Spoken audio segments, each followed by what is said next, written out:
보면은 많은 분들이 그런 생각들을 하시잖아요. 좀 빨리 배우고 싶다. 네, 빨리 한 방에. 네, 한 방에 배우고 싶다라고 하는데 사실상 부동산이 제가 그런 건 아니다라고 맨날 얘기를 하고 있었잖아요. 그러니까 참 맨날 이런 얘기하는 게 너무 힘든 거예요. 네. 그러다 보니까 이왕이면 그러면 그 고객의 니즈에 맞춰줄 수 있는 방법이 없을까 하다가 그러면은 초급, 중급, 고급을 한번 만들어서 비용 부담 조금 적게 하면서 많은 분들이 좀 기간은 길더라도 초급, 중급, 고급이 그러더라도 어느 정도 배울 수 있는 과정을 한번 만들어 보면 어떨까라고 해서 처음 기초부터 조금 고급 단계까지 배울 수 있도록 그런 커리큘럼을 좀 만들어 봤고요. 이 방송을 보시고 저희 쪽 카페에 가입을 하셔서 지금 말씀드렸던 저희가 이제 종합반이라고 표현을 하는데 네. 이 종합반을 들으시는 분들한테는 일단 저희 카페에서 나온 그 기초와 관련된 부분이 2838 세대 지금 집 사도 될까라는 책이 있었잖아요. 네. 그 책을 드릴 거고요. 네. 그리고 엔드 제가 6월 달에 책이 나와요. 네, 제 책이 나오는데 호랭이 TV를 통해서 그 정규 강의를 신청하시는 분들한테는 제가 개인적으로 그냥 선물을 드리려고 합니다. 한 권 가지고 하면 좀 그렇잖아요. 좀 그렇다. 그래서 그렇게 해드리는 것이 도움이 되지 않을까 이런 생각을 하고 어떻게 되는 거죠? 지금 요즘 분위기가 어떻습니까? 소리는 안 들리지만 뭔가 뒤에서 막 불안한 느낌도 있고 막 그런 느낌이 들잖아요. 저도 지금 그 시기가 맞는 상황인 것 같다라고 생각이 들고요. 두 번째로는 지금 사람들이 부동산에 대해서 관심을 갖고 있는 분들이 굉장히 많아진 상황이기 때문에 더 그렇게 느껴지실 것 같아요. 뭐 예를 들어서 지금 상황이 2014년하고 뭐 다를 게 뭐가 있느냐라고 생각하면 또 그럴 수도 있거든요. 비교에 따라서는. 근데 많은 사람들이 부동산에 대해서 관심을 갖고 있고 그중에 그 관심을 갖고 있는 사람들 중에 일부는 오르기를 바라면서 관심을 갖고 있고 또는 반대로 떨어지기를 바라면서 관심을 갖고 있는 사람이 있단 말이죠. 네. 이 사람들이 서로 부딪히는 상황이기 때문에 뭔가 좀 조용하긴 한데 위로 올라갈지 밑으로 내려갈지에 대해서 지금 막연한 불안감들이 같이 있는, 그러니까 둘 다 불안한 거예요. 두 부류가 올라가면 떨어질 거라고 믿었던 사람들이 불안한 상황이고 반대로 떨어지면 올라간다라고 얘기했던 사람들이 흔히 말하는 대로 이제 에이 뭐 됐다 이런 상황이 되는 뭔가 불안한 상황이니까 지금 시장 자체에 모든 사람들이 부동산 시장 어떻게 될까 이런 거에 대한 고민이 되게 많은 그런 흐름이라고 저는 보여져요. 이 내용을 보시는 분들은 주로 이제 부동산에 관심을 많이 갖고 계신 분들이기도 하고 적폐. 예, 적폐 세력이기도 하고 저 또한 그 적폐 세력의 일원으로서 말씀을 드리자면 저는 지금 현재 분위기는 하락론자들이 얘기하는 그 상황으로 들어오지는 않았다라고 좀 보여져요. 오히려 지금 상황은 올라가고 있는 상승장을 우리가 여러 번 겪었지만 그동안 그럴 때 우리가 기억나는 대책들이 몇 가지가 있었잖아요. 82 대책도 있었고 913 대책, 1216 네. 그다음에 7110 대책. 네. 이 과정에 한 번씩은 다 조정 비슷한 이런 느낌이 있었던 것들이 변함이 없거든요. 이번에도 지금 딱 그거와 마찬가지일 거고요. 그 와중에 밑으로 이제 하방으로 꺾이려고 하는 모습을 보이려면 여러 가지 신호가 보여야 되는데 그 신호 중에 가장 대표적인 신호 중에 하나인 뭐 금리 인상이라든지 또는 미분양이 늘어난다든지 이런 것들이 지금 전혀 안 나타나고 있어요. 그래서 오히려 퍼센테이지로 따지게 되면은 상방일 가능성이 높다라고 보는 게 제가 보는 지금 현재까지의 모습인 것 같아요. 근데 710이나 116이나 뭐 913이나 82 때는 그런 정말 세고 굵직한 정책이 나온 다음에 좀 이렇게 몇 개월 네. 이렇게 했었잖아요. 조용했었잖아요. 근데 네. 기억나는 거로는 2사 정도밖에 없는데 이게 사람들이 이미 부동산 시장을 너무 많이 알았어요. 그래서 옛날에는 부동산 시장에 투자를 해야 되는 데 있어서 핵심 뭐 키워드 그러면 입주 물량이었을 거예요. 2010년대 초반부터 시작해서 이제 굉장히 유행하던 키워드가 입주 물량이었거든요. 0.05. 네, 그랬는데 그 입주 물량이라고 하는 부분이 지난 몇 년간 맞지 않는 것이 나타난다는 걸 사람들이 직접 봤고 그 부분을 경험하면서 또 다른 무언가의 키워드를 찾고 싶은 그런 상황에서 공급이라고 하는 부분에 아직까지도 남아있다는 거죠. 근데 단순히 입주 물량 수준이 아니라 앞으로 이렇게 퍼붓겠다라고 하는 심리가 그 부분이 사람들한테 또 한번 위축을 시키게 되는 것 같아요. 왜냐하면 수요 공급 가장 기본이잖아요. 이 기본부터 흔들린다고 하니 불안해지는 건 사실인 것 같고 네. 그리고 여기에 덧붙여서 한 가지를 더 말씀을 드린다면 너무 많이 올랐다고 생각해요. 그러다 보니까 어떤 생각을 지금 대부분 하고 있느냐 이 정도면 정말 많이 오른 거 아니야? 그러니까 나름대로 생각하고 있는 상방에 선이 지금 정해져 있어요. 어느 정도 이 정도면 정말 많이 올랐어. 근데 이 위로 뚫고 올라갈 것 같은 게 상식적으로 안 안 그럴 것 같은 거죠. 압구정 80억? 이게 웬 말이지? 약간 이런. 그렇죠. 80억이라고 하는 말을 듣는 순간 이게 말이 돼? 빌딩 한 채 값인데? 웬만한 소규모? 뭐 이런 생각을 할 수가 있잖아요. 이런 상황이 지금 내가 알고 있는 논리랑 맞지 않는, 그러니 내가 알고 있는 상식과 논리가 맞지 않는 세상, 그러니까 지금 매우 두려운 세상이 되어버린 거예요. 근데 이런 거는 뚫고 나가고 난 다음에 그 나머지 부분이 같이 따라 올라가졌을 때 상식이 돼버리는 거거든요. 저도 예전에 2000년대 초반은요 10억이라고 하는 것이 부자의 로망의 기준이었어요. 당시에는 2000년대 초반은. 그래서 그때 나왔던 책 제목들의 거의 대부분이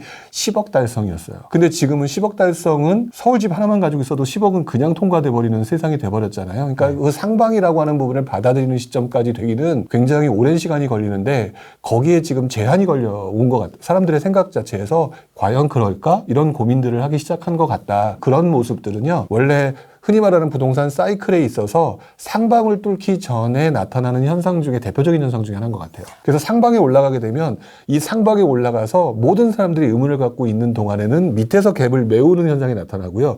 얘는 계속해서 더 올라갈까 더 올라가면서 나름대로 이 높은 상방에서 계속 머무는 현상들 또는 여기서 주춤주춤하는 현상들이 나타난다고 보여지거든요. 흔히 말하는 고점 돌파를 하는 그 과정이 되는, 그 다음에 모든 사람들이 받아들이는 그 순간이 올 때까지는 약간의 시간이 걸릴 것 같은데 그 과정 중에 나중에 그럼 나타날 수 있는 포인트가 뭘까라고 했을 때는 일단 기본적으로 올해 같은 경우는 6월달 이후에 종부세 그 부과가 되고 난 다음에 사람들이 그럼에도 불구하고 매물을 내놓을 것이냐. 근데 안 내놓으면 진짜 멘붕인 거죠. 안 나오면은 그다음부터는 또 양도세 중과가 지금 해결이 안 되니까 물건은 계속 안 나올 거란 말이죠.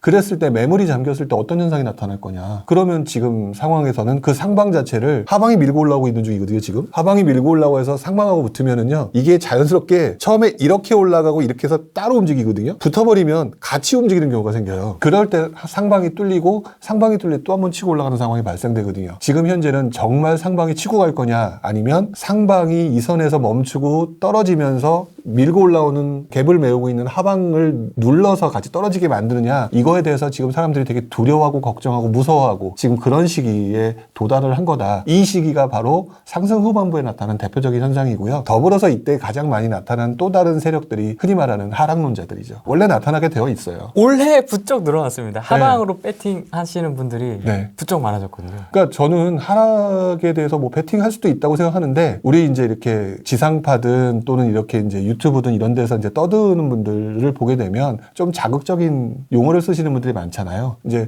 그러다 보니까 이제 하락에 관련돼서도 더 세게 때려야 되는데 뭔가 근거자들이 조금 보이기 시작한 거예요. 원래 올라가는 과정에는 그게 안 보였다가 너무 올라간 상황이 오게 되면 이 이상으로 올라갈 수 있겠냐라는 불신감, 그 다음에 너무 많이 올랐다가는 불안감, 뭐 기타 등등 이런 것들이 같이 맞물리고 요즘 같은 경우는 또 금리 인상 얘기가 있잖아요. 그러니까 금리를 또 올려야 되면은 당연히 상식적으로 금리로 올라가면 내가 낼 수 있는 돈이 부족해지고 그러면은 더 올라가기는 어렵지 않겠냐라는 상식적인 이런 생각의 흐름 자체가 하방을 자꾸 생각하게 만들고 그 틈을 자신을 알리고 싶어하는 하락론자들이 들어와서 그것들을 건드려주면 또 그게 더 커지는 거죠. 이 시기가 바로 그러한 시기이기도 하고요. 이러한 현상은 2006년에도 굉장히 많이 나타났어요. 아, 그랬군요. 그때 당시에도. 네, 그때도 그랬었어요. 그쪽 방향으로 얘기하시는 분들은 이 부동산을 빨리 정리를 하고 주식을 해야 된다. 주식 쪽은 계절로 치면 봄 정도에 해당한다, 지금. 이제 시작이다. 이렇게 얘기하시면서 봤던 기억이 나는데, 기억 남는 기사가 그겁니다. 지금 몇 가지 꼭지가 있었는데, 아까 말씀해 주셨던 금리 인상. 이 리스크는 좀 어떻게 보십니까? 이게 사람들이 제가 이제 그 유튜브에서 말을 할 때, 제발 좀 공식처럼 받아들이지 말아라는 얘기를 제가 굉장히 자주 하거든요. 이젠 그 소리 듣기 싫어하더라 하시더라고요. 아, 너무 많이 해서. 네, 너무 많이 하니까. 근데 바로 이 부분도 공식과 같이 접근을 하기 때문에 그렇다라고 생각을 해요. 근데 우리가 살고 있는 이 경제 환경 자체가 금리가 인상되는 시점을 자세히 보게 되면은요, 이게 한 가지 속성만 나타나는 게 아니라 두 가지 속성이 다 같이 나타난다고 생각이 들어요. 그러니까 뭐냐면 금리가 인상을 하게 되는 상황을 자세히 보게 되면 그런 부분이 있는 거거든요. 제가 금리 인상을 하기 때문에 지금 이 뒤를 보는 거예요. 금리 인상을 하게 되면은 사람들이 이제 이자를 더 많이 내야 되고 그렇게 되면은 부담이 커지니까 가격은 떨어질 것이다 라고 얘기를 하면서 내용을 딱 설명하게 되면 논리적으로 타당하거든요. 근데 이 앞전에 뭐가 또 있냐면은요, 금리를 인상할 수 있는 시기라는 게 있어요. 인상을 할 수 있는 시기라는 게 있는데, 금리가 인상하기 전에는요, 기본적으로 시장이 뭐 화랑세라든지 자산시장의 뭐 어떤 화랑세라든지 뭐가 약간 좀 이렇게 잘 되는 시기가 있어야 마음 편하게 금리를 올릴 수가 있어요. 그래야 조금 이제 화랑이 되는 거를 좀 안정적으로 안정적으로 유지하기 위해서. 그러면 지금 현재 상황이 나름대로 자산시장이 화랑이기 때문에 금리를 올릴 수 있는 상황이어야 되고, 그러면 이 상황에서 금리 인상에도 불구하고 계속 올라가는 시기가 발생을 해요. 그게 대표적으로 지난 장에 2005년, 그러니까 6년인데 2006년, 2007년까지를 보게 되면 금리 인상이 한번 시작되고 난 다음에 굉장히 많이 올랐거든요. 근데 오르는 동안에 계속 올랐어요. 왜? 관성의 법칙이 있어서 그동안에 그 부동산 시장이 화랑이었고, 뭐 자산 인플레 얘기도 그때도 나왔고, 그러면서 계속 따라 올라가는 과정이 있었고, 그 과정을 겪고 난 상태에서 어느 시간이 흘러가게 되면 아무래도 이제 꼭지가 다다랐을 때 떨어지는 상황이 오는 거고, 꼭지가 다다랐을 때 떨어지는 상황을 무슨 신호가 있느냐를 봐야 되는 건데, 이 단계가 있거든요. 근데 지금은 이 단계의 흐름을 생각하지 않고 그냥 무조건 금리 인상하면은 부동산이 뭐 떨어진다. 뭐 경제적으로 얘기를 하게 되면 금리 인상을 하게 되면은 뭐 되게 안 좋고 외국과의 관계가 어쩌고 저쩌고 이러면서 막 자꾸 설명을 하려고 드는데, 저는 그렇게 설명하는 건 너무 어렵게 복잡하게 설명한다고 생각하고요. 금리 인상하는 시점은 기본적으로 그 직전에 뭔가가 잘 돌아가던 화랑장이었던 게 있고, 그 관상위에서 올라가는 상황이 계속 이어지는 상황이 오기도 한다. 그리고 지금 상황은 오히려 그 상황이다. 그리고 난 다음에 하락이 오게 되는 그 과정에 있어서는 수요 공급에 관련된 부분의 신호만 잘 관찰하고 있으면 그때 빠져나갈 수 있는 기회는 분명히 있는데, 너무 금리 인상 가지고 따지지 않았으면 좋겠다라는 생각을 많이 하죠. 금리 인상 그 자체가 시장의 하락의 어떤 신호다라고 하는 부분이 아니라, 그게 꽤 오랜 시간 동안 이어지면서 우리의 체력을 떨어뜨렸을 때 하락의 가능성이 나타나는 거다라고 받아들여야 되지, 금리 인상 이꼴 하락의 뭐 시작 뭐 이렇게 받아들이는 공시로 가서는 절대 안 된다. 그리고 지금 현재 금리 인상 얘기를 할 수밖에 없는 상황이지만, 오늘 발표 났죠? 금리 인상 안 했잖아요. 왜 안 했느냐? 뭐 코로나 여러 가지 이유 때문에 금리 인상 안 한 거거든요. 다 뭐 경제 문제 그런 것들. 그러면 유동성이 계속 많이 풀려져 있는 상황에서 지금 이 상황이라면 계속 지금 금리 인상이 당분간 진행되는 동안 부동산 시장뿐만 아니라 주식 시장, 이런 모든 시장들, 자산 시장이 인플레가 나타날 수밖에 없는 상황일 것 같아요. 그렇기 때문에 하락의 신호라고 하는 부분을 금리 인상으로 첫 번째 신호로 잡는 건 좋은데, 한참 보면서 우리의 체력이 떨어지는 상황을 지켜봐야 되겠지, 금리 인상 때문에 자꾸 호들갑 떨지 마라. 그리고 이 내용은요, 제가 2006년 얘기 오늘 되게 많이 하잖아요. 네. 그때 기사 한번 찾아보시고 2006년 금리 인상에서 뭐 네이버 신문기사 검색에 딱 찾아보시면 지금 나오는 얘기랑 비슷한 얘기 엄청나게 나올 거예요. 15년 전에도 그랬군요. 네, 똑같이 나와요. 그렇기 때문에 금리 인상을 가지고 너무 뭐라고 얘기하고, 또 저쪽 편에 계신 분들도 금리 인상 가지고 얘기를 하죠. 네. 근데 냉정하게 말하면 금리 인상 때문에 떨어졌다라고 얘기하기 전에 금리 인상할 때 올랐다라고 하는 실제 상황과 신호에 대해서는 왜 얘기를 안 하는지 모르겠어요. 그 상황이 발생하고 난 다음에 사람들의 체력이 떨어졌을 때 발생되는 게 하락이라고 하는 거지, 근데 지금은 그런 신호가 안 보인다고 제가 계속 말씀을 드리고 있잖아요. 여기에 이제 덧붙여서 그들이 얘기하는 건, 가처분 소득이 대출이나 원리금으로 많이 나가고 있는 상황에서 금리를 25bp나 50bp만 올려도 연간 몇백만 원 이상이 추가로 부담을 해야 된다. 네. 그래서 버틸 수가 없기 때문에 다주택자들은 내놓을 수밖에 없다. 네, 그 논문 쓰고 계신 거죠.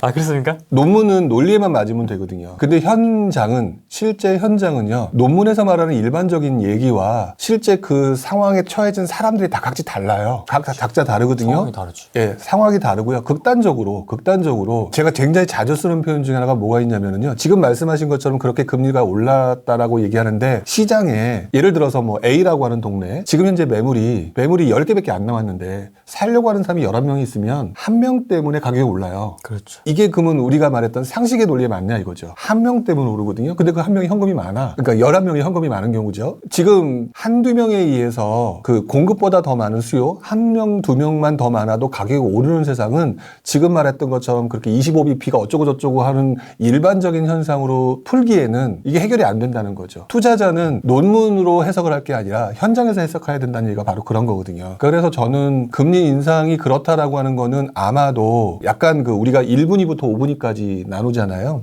그 나누는 것처럼 그 맨 마지막 아래에 계신 분들이 굉장히 안 좋은 상황이 오긴 하겠죠. 하지만 지금 현재 상황 자체를 보게 되면 이미 눈으로 보고들 계실 것 같아요. 왜냐하면 강남을 지금 80억 주고 사는 분이 생겼는데 진짜 깜짝 놀랐습니다. 우리의 세계는 아닌 거거든요. 근데 그러면 그것 때문에 떨어졌다라고 말할 만한 논리가 안 맞잖아요. 그런 부분을 생각해 보게 되면 뭐 25bp든 뭐 금리 인상 조건이든 기타 경제 상황이든 다 설명하는 건 좋은데, 그거를 일반적인 부분을 실제로 나타나는 부동산 시장에 모든 것에 맞춰서 접목을 시키려고 하게 되면 필패예요. 그분들이 그래서 원래 투자 못하는 분들이잖아요, 원래. 안 하죠. 네, 안 하기도 하고 못 하기도 하고.